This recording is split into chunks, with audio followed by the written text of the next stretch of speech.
Gempa magnitudo M6,2. Data mutakhir BMKG yang terjadi di Garut, dirasakan getarannya di Jabodetabek hingga Bandung. BMKG mengatakan gempa terjadi karena adanya aktivitas deformasi batuan dalam lempeng Indo-Australia. Dikutip dari News, dengan memperhatikan lokasi epicenter dan kedalaman hiposenternya, gempa bumi yang terjadi merupakan jenis gempa bumi menengah akibat adanya aktivitas deformasi batuan dalam lempeng Indo-Australia yang tersubduksi di bawah lempeng Resia di selatan Jawa Barat, atau populer disebut sebagai gempa dalam lempeng, intraslab earthquake, ujar Kepala Pusat Gempa Bumi dan Tsunami BMKG Daryono, dalam keterangan tertulis yang diterima, Minggu, tanggal 28 April tahun 2024. Gempa itu terjadi pada pukul 23.29 waktu Indonesia Barat pada koordinat 8,39 derajat LS dan 107,11 derajat BT. Pusat gempa berlokasi di laut pada jarak 156 km arah barat daya Kabupaten Garut, Jawa Barat pada kedalaman 70 km. Daryono mengatakan dari hasil analisis mekanisme sumber menunjukkan bahwa gempa bumi memiliki mekanisme pergerakan naik thrust fault.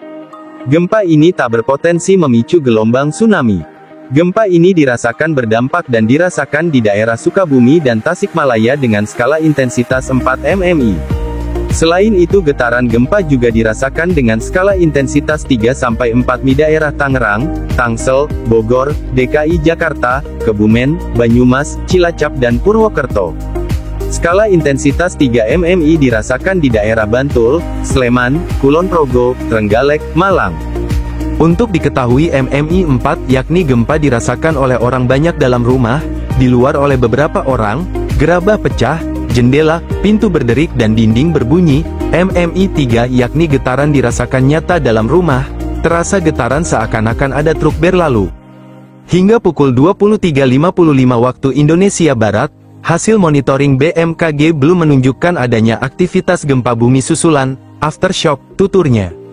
BMKG mengimbau agar masyarakat tetap tenang dan tidak terpengaruh isu yang tidak dapat dipertanggungjawabkan kebenarannya. Masyarakat juga diminta untuk menghindari bangunan yang retak akibat gempa.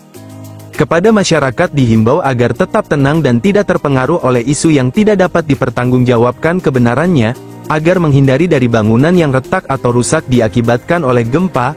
Periksa dan pastikan bangunan tempat tinggal Anda cukup tahan gempa, ataupun tidak ada kerusakan akibat getaran gempa yang membahayakan kestabilan bangunan sebelum Anda kembali ke dalam rumah, pungkasnya.